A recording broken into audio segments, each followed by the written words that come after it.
সম্মানিত দর্শক এবং শ্রোতাবৃন্দ, আমি ডক্টর আবুল কাশেম মোহাম্মদ মাহবুবুল্লাহ যশোরী বাংলাদেশি সেবা পার্টির পক্ষ থেকে আপনাদের সকলকে জানাই আসসালামু আলাইকুম ওয়া রাহমাতুল্লাহ। 2026 সালের ভোটে ইঞ্জিনিয়ারিং করে জামাতকে হারানোর কথা স্বীকার করেছেন সাবেক উপদেষ্টা। শুনে নিন। বদলে দিয়েছে।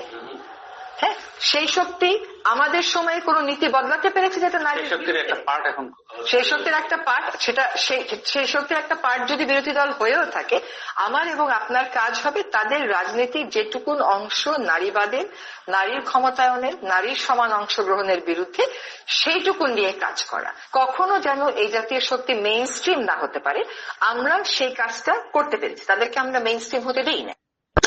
শুনলেন আপনারা সবাই। এরপরেও আপনারা সত্যের পক্ষে আসতে রাজি না। আর এই মুনাফিকিনদের জামাত শিবির, এরা কোনোভাবেও সত্যের পক্ষে আওয়াজকে রেজ করবে না। তাই আসুন আমরা সদা সত্য কথা বলি।